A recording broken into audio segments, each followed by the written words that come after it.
जय जगन्नाथ। आज आम जगन्नाथंकर अनन्य भक्त बलराम दास संपर्क में जानिबा। एमती तांकर बहुत गुड़ाई लोककथा अच्छी। आज मुझे से लोककथा भितर आउ गोटे कहानी वर्णना करने को जाऊँगी। भक्त बलराम दास जड़े करण परिवार रे जन्मग्रहण करथिले। से प्रभु जगन्नाथ एवं जगन्नाथ संस्कृति उपरे तांकर अगाध ज्ञान थिला। से प्रत्येक दिन मंदिर बेढ़ारे बसिकी गीत गोविंद गान करती। एमती दिनकर कथा से मंदिर बेढ़ारे बसी गीत गोविंद गान करुथिले आ साधारण लोक बसिकी शुणु थांती। से समय जड़े ब्राह्मण पंडित आसिकी तांकर भक्त पणिया उपरे प्रश्नवाची सृष्टि कले। से कहिले तेमे निजुको एते भक्त बोलाउछ, आज तुमर भक्त पणियार परीक्षा दियो।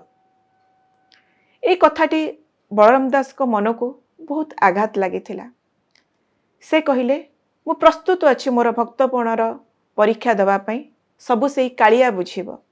यह कहिले ए कथाटी महाराज को कान को गला एवं ता परदिन राजदरबार रे बलराम दास भक्तर परीक्षा नवापाई आयोजन मध्य करागला।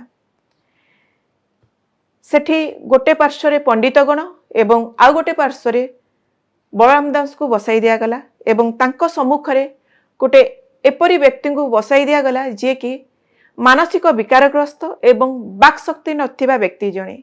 ए कथा किंतु बलराम दास को जना नथिला। तांको कुहागला, आज तमे तम भक्तर परीक्षा दियो। तमे ए लोक को एभली ज्ञान दियो जेमती से गीत गोविंद गान करिबा आरंभ करिवे।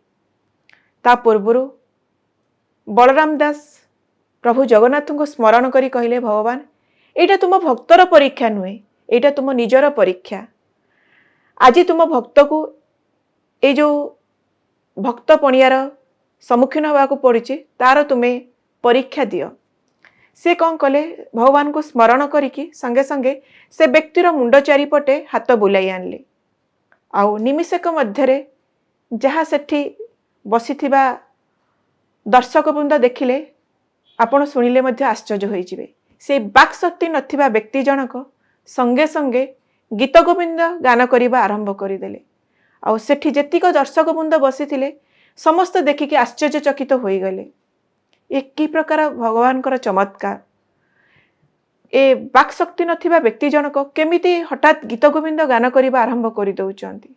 प्रकृति रे ए भगवान कर लीला नुहे ताउ कोन हेइ पारे। सतरे आमे जदि भगवान को दृढ़ भाव में विश्वास करिबा ताहले असंभव काम भी संभव होई परिबो। तेणु आहार ज्वलंत उदाहरण आपण सुनिले। तेणु एमती भगवान कर अलौकिक शक्ति अच्छी जोटा कि आमर चिंतार ऊर्ध्वरे।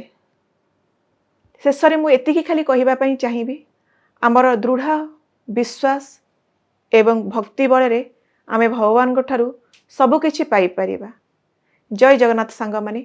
आजिर दिनटी आपण पई शुभमय हो, यही मोर भगवान निकट प्रार्थना।